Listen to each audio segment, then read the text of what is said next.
GPS data from thousands of Dutch cars during the summer holidays. Well, look who's causing all the bloody traffic. Some obscure places being visited here, though. I mean, look, there's a Dutch person in, like, what, Ipswich? Slough or somewhere in West London? This is why I'm all for the unification of England and mainland Europe. Because, you know, when we want to drive through mainland Europe, we've got to, you know, pay an extra fee because the woke left added a bit of water in the middle. Whereas these guys, they just get in their car and go. They don't realise how lucky they've got it. So the Dutch Empire is strong, though, maybe something to be concerned about, who knows. Forest loss in the United States over time. Wow, actually pretty damn drastic. I didn't realise it was this bad. The fact that there's no trees here means that this has been going on way before 1620. But the eastern side has been absolutely decimated. Look at the gap from 1850 to 1920. I'm pretty sure you could count every single tree at this point. One interesting thing I've noticed about this is Montana. As we can see in 1620, this little piece here, there's not too many trees, but then all of a sudden in 1850, more trees seem to appear. It gets more denser.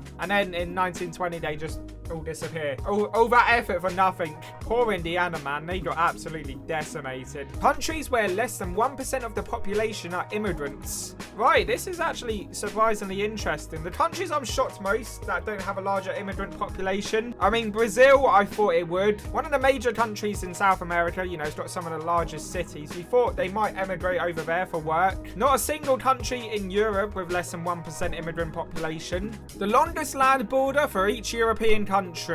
Iceland's staying suspiciously quiet through all of this. Scandinavia is not a surprise in the slightest. I mean, apart from Sweden, whose longest border is shared with the Napagiri logo. Capitalism always finds a way to win, doesn't it? San Marino and the Vatican City share their longest border with Italy. They didn't really have much choice, did they? I think there should be a new rule because France's strategy is overpowered. If a piece of your country is over 1,000 miles away from the mainland of your country, you have to class it as a territory because this is just too confusing to the average person that hasn't watched 50 geography facts on YouTube at 3 AM. Map of Canada's travel advisory warnings. Okay. I'm not liking what I'm seeing. Why is the UK and a lot of Western Europe in the exercise high degree of caution? We're not that bad, are we? Let's check out their website real quick. Wow, it's actually shocking to me that a map's actually accurate for once. Okay, so for the most part, I think it's due to terrorism threats across Europe. And they're telling you to be aware of sporting events like football. I mean, I assume that's not to do with terrorist attacks and more to do with guys in their early 30s that are still not used to alcohol. Stripes, I mean, yeah, you do get them at bowling alleys, I guess. Northern Ireland, adventure tourism, avalanches. Is that actually a thing? I've never heard of that. And also, why are the Canadians telling them to watch out about avalanches over here? Do you not see the size of your ones? In the UK, there are actually over 150 reported avalanches annually.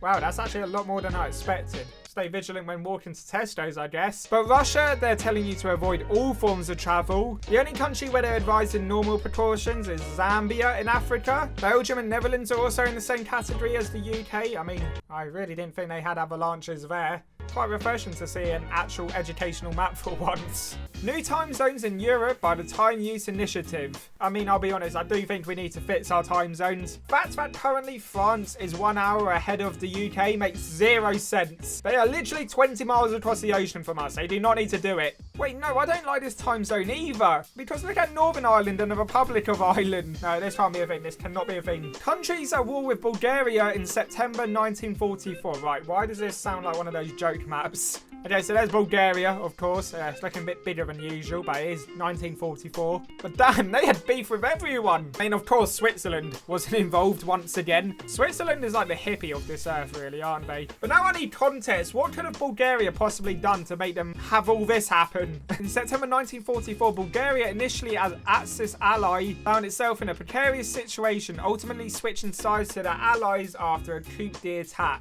Oh, so they were like the third party in World War II. That's crazy. 4.2 billion people live inside this circle. 3.8 billion live outside it.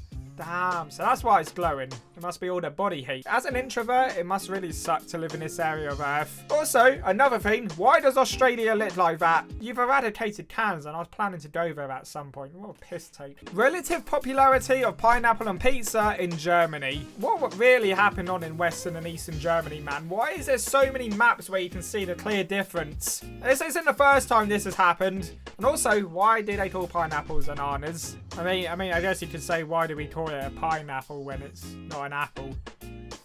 I think we need to think of a new name. Rainfall in Europe between 1st of February and 25th of March 2025. Wow, look at that, huh? UK not embracing the stereotype for once. What a surprise. What the hell happened in Spain? 50 days of rain in 2 months? Damn, God really had a thing against Iberia and this specific part of Hungary and Slovakia. You'd honestly feel targeted, wouldn't you? The Republic of Ireland extends further north than Northern Ireland. Yeah, this honestly is the reason why we need to think of a new name for Northern Ireland.